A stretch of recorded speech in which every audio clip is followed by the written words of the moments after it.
Hoje eu quero conversar sobre um versículo, que está em Lucas, capítulo 6, quando Jesus diz assim: sede misericordiosos, como vosso Pai é misericordioso. Palavra da salvação. Essa frase ela tem um detalhe, né?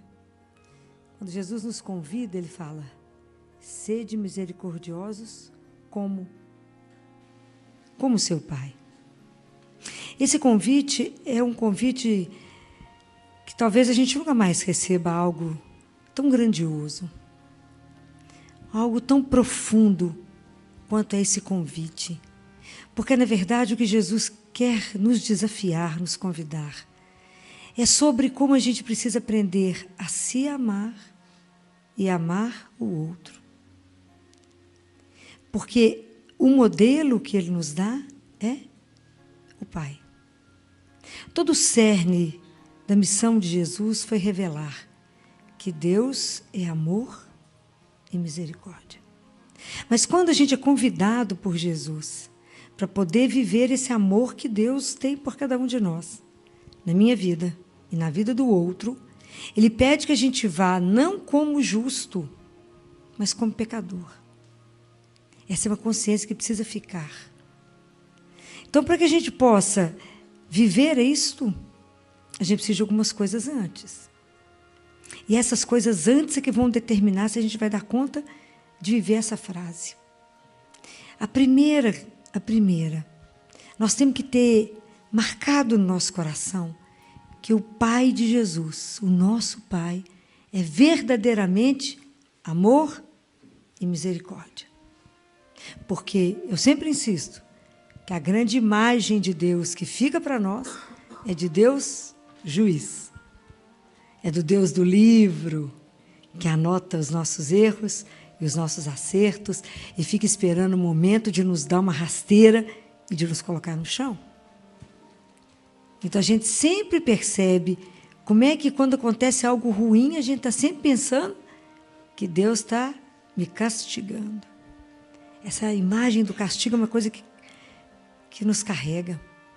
Então, como é que eu vou ser misericordioso se eu nunca experimentei na minha vida o que é um Deus que me ama? Como é que eu vou conseguir falar para o outro?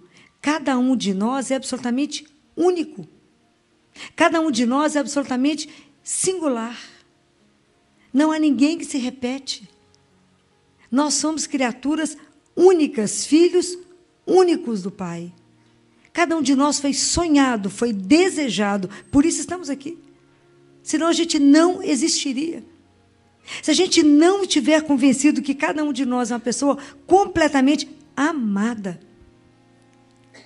se a gente não entender esse amor dele, se a gente não se sente amado, a gente vai buscar esse amor, às vezes, em lugar que ele não está. Às vezes a gente precisa aprender a nos olhar, não com o olhar que eu tenho sobre mim, mas com o olhar que Deus tem sobre mim. Porque às vezes eu tenho uma estima tão baixa que eu me olho e acho que eu não sou merecedor de ser amado, de ser cuidado, de ser desejado. E isso traz doenças demais, mas são muitas. Então, a consciência de que eu tenho um Pai que me criou por amor. Por que você existe? Porque assim Ele quis. Ele te desejou. Você é um sonho dele, de amor. E isso é uma coisa que tem que estar marcada em nós. Tem que estar marcada a bondade dele, porque ele é só bondade.